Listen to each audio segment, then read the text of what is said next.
Assalamualaikum warahmatullahi wabarakatuh. Innal hamdalillah nahmaduhu wa nasta'inuhu wa nastaghfiruh wa na'udzu billahi min syururi anfusina wa min sayyiati a'malina may yahdihillahu fala mudilla lahu wa may yudlil fala hadiya lahu.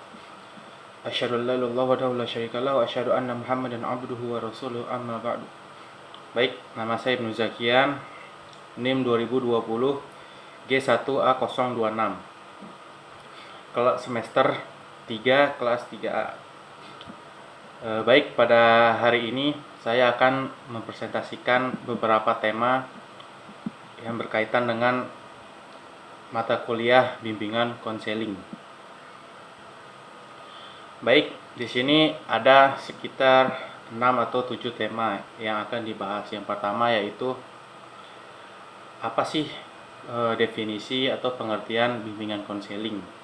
Baik dari segi fungsi, manfaat, dan tujuannya.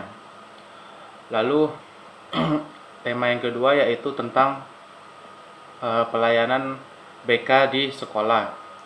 Lalu tema yang ketiga ada personil BK, siapa aja personil BK yang ada di sekolah. Lalu yang keempat ada tentang tugas-tugas ada layanan apa saja yang diberikan di sekolah. Lalu yang kelima tema belajar, yang keenam itu tentang remedial dari definisinya, terus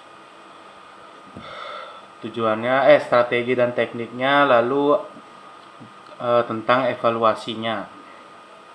Yang ketujuh yang mungkin agak kurang pahamnya, yang ketujuh yaitu tema berkaitan tentang konsep dasar biogenetik dan prosedurnya. Baik, kita mulai saja. Yang pertama yaitu tentang tema pertama, bimbingan konseling. Bimbingan dan konseling di sini menurut para ahli yaitu bimbingan itu diberikan oleh seorang ahli di bidangnya kepada orang yang membutuhkan bimbingan, dan bimbingan juga dapat diartikan sebagai upaya pemberian bantuan kepada peserta didik dalam rangka mencapai perkembangan yang optimal. Lalu konseling sendiri berasal dari bahasa Latin yaitu consilium, yang berarti dengan bersama, yang dirangkai dengan menerima atau memahami. Nah, di sini melihat uraian tersebut dapat disimpulkan bahwasanya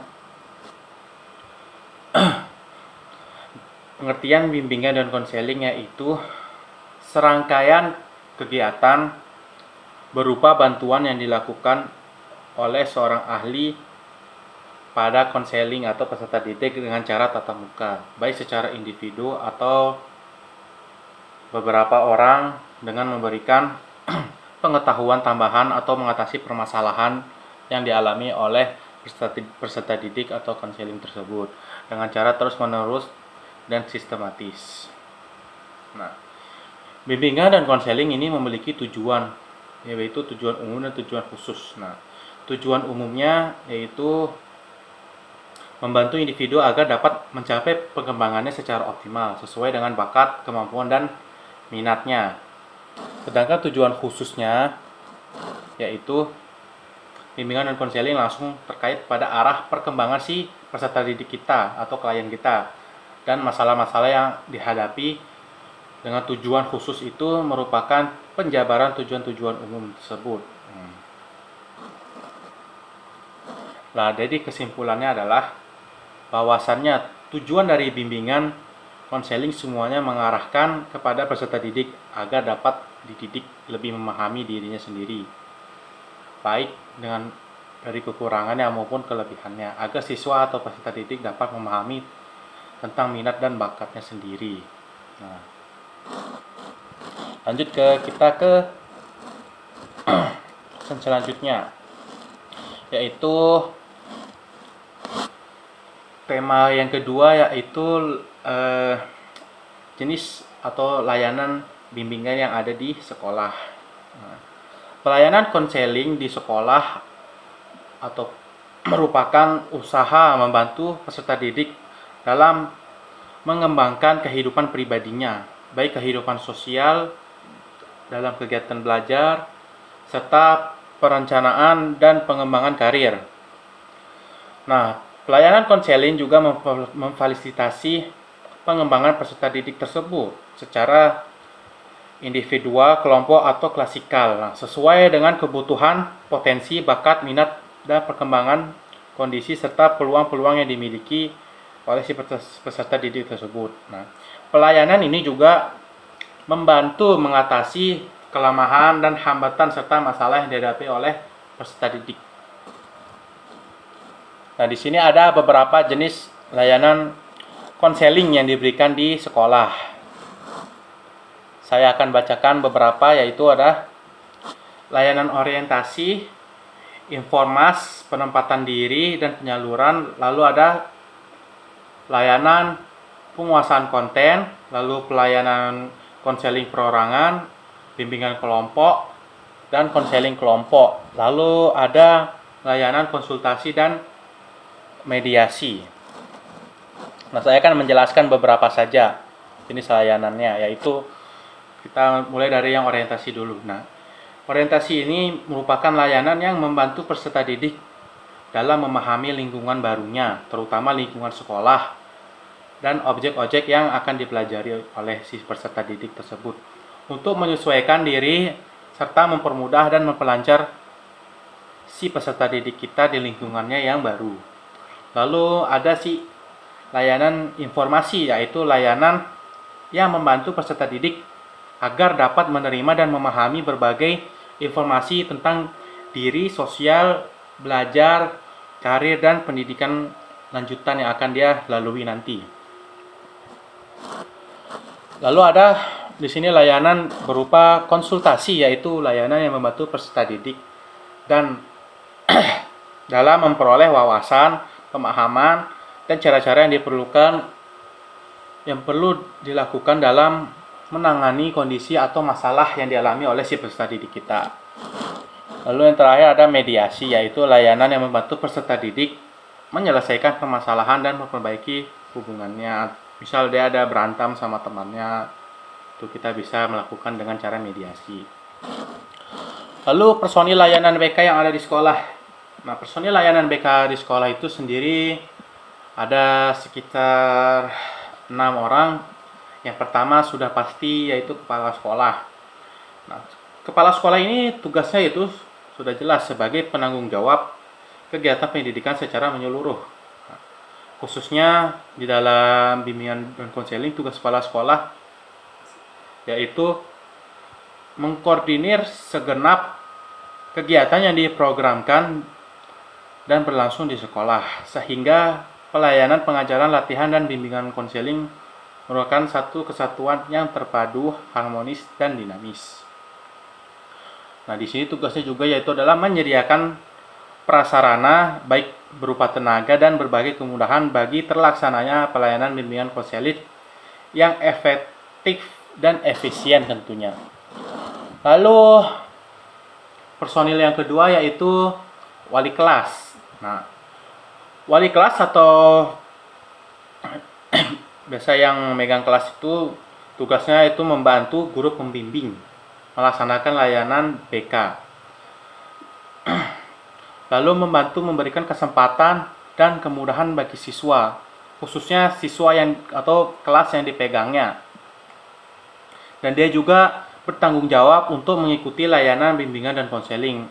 Lalu memberikan informasi tentang keadaan siswa tersebut kepada guru pembimbing untuk memperoleh layanan bimbingan dan konseling yang baik. Lalu ada personil berikutnya yaitu guru mata pelajaran. Nah, guru mata pelajaran ini tugasnya itu adalah membantu memasyarakatkan layanan bimbingan dan konseling kepada siswa. Lalu melakukan kerjasama dengan guru pembimbing dan mengidentifikasi pelayanan bimbingan dan konseling. Lalu melakukan kerjasama dengan guru pembimbing dalam mengidentifikasi siswa yang memerlukan bimbingan dan konseling. Lalu ada koordinator BK. Nah, koordinator BK ini tugasnya yang jelas, yaitu yang mengkoordinasikan para guru pembimbing dalam memasyarakatkan pelayanan bimbingan konseling, lalu menyusun program bimbingan dan konseling tersebut. Lalu ada guru BK. Nah, guru BK sendiri yaitu membantu peserta didik dalam pengembangan kehidupan pribadinya, baik dalam memahami, menilai bakat dan minatnya si peserta didik tersebut. Lalu tugasnya yaitu membantu peserta didik dalam memahami dan menilai serta mengembangkan kemampuan hubungan sosial dan industrial yang harmonis, dinamis, dan berkeadilan dan bermartabat. Nah, baik, kita lanjut ke tema berikutnya, yaitu kemampuan dasar apa yang harus ada di dalam bimbingan konseling. Nah, diantaranya di sini ada 4 ya, 4 kemampuan yang harus ada. Enggak 4 sih, ada sekitar, ada sekitar 15 kemampuan dasar yang harus dimiliki. Baik, saya akan bacakan beberapa. Saya akan bacakan 15 semuanya, yaitu yang pertama ada attending atau perhatian, yang kedua ada opening pembukaan, yang ketiga ada absentance, yang keempat ada restatement atau pengulangan. Nah, yang kelima ada reflection of feeling atau pemantulan perasaan, lalu ada clarification, yang ketujuh paraphrasing, yang ke-8 structuring, yang ke-9 lead, yang ke-10 silence, yang 11 advice, yang 12 summary, yang ke-13 kontroversi, yang ke-14 interpretasi, yang terakhir yaitu yang ke-15 adalah termination. Baik, saya akan menjelaskan beberapa saja terkait dengan keterampilan dasar yang harus dimiliki. Yang pertama tentunya yaitu attending atau perhatian. Nah, attending adalah keterampilan atau teknik yang digunakan konselor untuk memusatkan perhatian kepada si peserta didik kita agar si peserta didik itu merasa dihargai dan terbina suasana yang kondusif sehingga klien bebas mengungkapkan pikirannya, perasaan maupun tingkah lakunya. Lalu ada acceptance. Acceptance sendiri adalah teknik yang digunakan oleh konselor untuk menunjukkan minat dan pemahaman terhadap hal-hal yang dikemukakan oleh si peserta didik tersebut. Lalu ada pemantulan perasaan atau reflection of feeling, yaitu teknik yang digunakan konselor untuk memantulkan perasaan atau sikap yang terkandung di balik pernyataan si klien.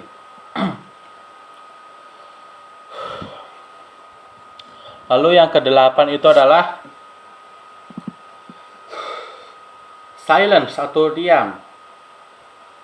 Silence sendiri bertujuan untuk keheningan yang berlangsung beberapa saat yang sengaja diciptakan dengan sejumlah tujuan tertentu yang disadari oleh si konselor. Lalu ada lead, pengarahan. Pengarahan sendiri bertujuan untuk mengarahkan pembicaraan si peserta didik kita dari satu hal ke hal yang lain secara langsung. Dan yang terakhir yang paling penting itu adalah advice atau nasihat. Nah, nasihat sendiri merupakan keterampilan yang harus dimiliki oleh si konselor untuk memberikan nasihat atau saran bagi si peserta didik kita agar dapat lebih jelas mengenai apa yang akan dikerjakan oleh peserta didik kita nanti. Nah, baik, itulah tema yang tadi tentang kemampuan yang harus dimiliki oleh layanan bimbingan konseling. Lalu lanjut kita ke tema berikutnya, yaitu tentang belajar. Nah, definisi belajar adalah perubahan yang relatif permanen dalam perilaku atau potensi perilaku sebagai hasil dari pengalaman atau latihan yang diperkuat. Belajar sendiri merupakan akibat adanya interaksi antara stimulus dan respon Nah, seseorang dianggap telah belajar sesuatu jika dia dapat menunjukkan perubahan perilakunya. Menurut teori ini, dalam belajar yang penting adalah input yang berupa stimulus dan output yang berupa respon. Sementara pembelajaran sendiri adalah proses interaksi antara peserta didik dengan pendidik dan sumber belajar pada suatu lingkungan belajar.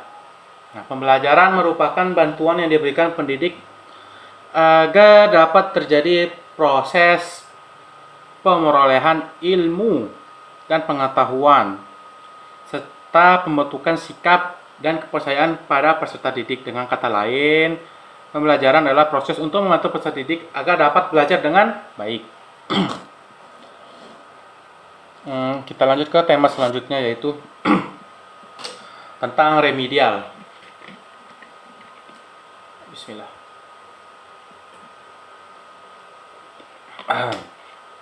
Baik. Lanjut ke tema selanjutnya, itu tentang remedial. Nah, definisi remedial sendiri yaitu berasal dari kata bahasa Inggris yang artinya menyembuhkan ya. Di sini kalau dalam bahasa Inggris. Sedangkan di Indonesia sendiri remedial yaitu berupa kegiatan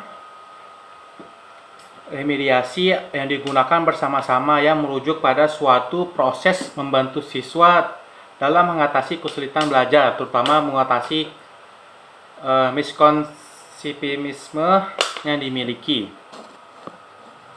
Lalu tujuannya guru melaksanakan kegiatan remedial sendiri adalah membantu siswa yang mengalami kesulitan menguasai kegiatan belajar, ataupun dia mengalami mungkin di saat ujian dia mendapatkan nilai yang tidak mencapai KKM atau yang telah disepakati. Nah, itu dia bisa melakukan remedial atau ulangan. Ada juga dan bisa juga remedial ini dilakukan dengan belajar tambahan atau adanya kegiatan pembelajaran tambahan melalui kegiatan remediasi siswa yang dibantu untuk mengatasi kesulitan belajar yang dihadapinya. Lalu ada strategi dan pendekatan pengajaran remedial. Nah, pendekatannya yang dilakukan yaitu adalah pendekatan berupa pengulangan dan pengayaan dan pengukuhan. Nah, lalu prosedur remedial itu seperti apa? Nah, prosedur remedial yaitu menganalisis hasil diagnosis, yang dimana guru menganalisis atau mengevaluasi siswanya yang perlu melakukan remedial. Lalu yang kedua, menentukan faktor kesulitan. Di sini guru bertugas untuk menentukan atau mencari tahu faktor apa yang menyebabkan siswa itu sulit di dalam belajar. Nah, yang ketiga, menyusun rencana kegiatan remedial, yang dimana hal ini dilakukan selama remedial ke depan, seperti metode atau strategi apa yang akan digunakan, tempat dan waktu yang diperlukan, dan materi apa yang akan disampaikan. Bismillah.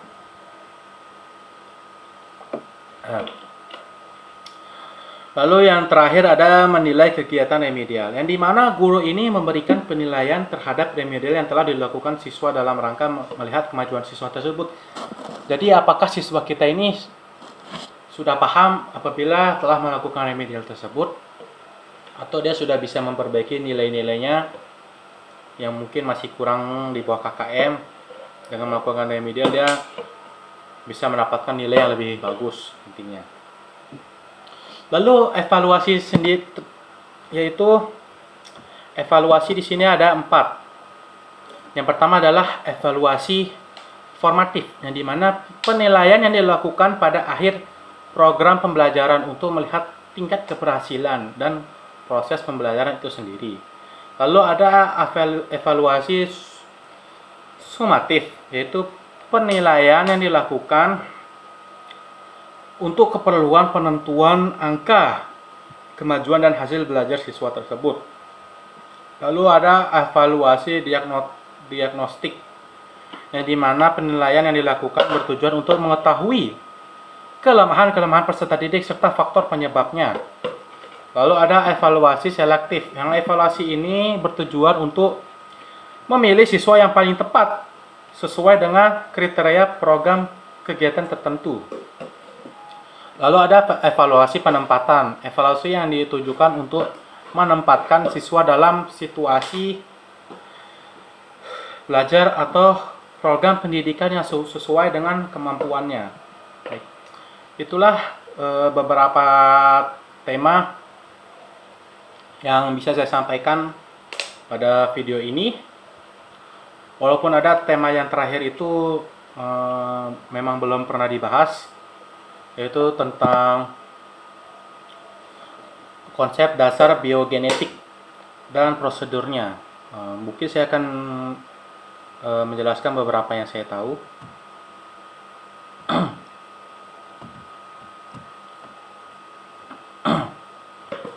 Tentang konsep biogenetik itu seperti apa. Nah, di sini kalau menurutnya itu adalah rekayasa genetika berupaya memecahkan atau menyembuhkan penyakit yang berasal dari genetik sendiri. Seperti penyakit menular, melalui metode ini para ilmuwan memiliki tugas untuk menemukan penyembuhan antara lain kanker, HIV, diabetes, atau Alzheimer. Nah, demikian pula biogenetika bertanggung jawab untuk menerapkan penelitian ilmiah di bidang pertanian, hewan, sains, dan teknologi. Baik, itu saja mungkin tentang biogenetik, konsep biogenetik, karena saya belum pernah dibahas, jadi saya tidak paham. Kurang lebihnya mohon maaf. Wassalamualaikum warahmatullahi wabarakatuh.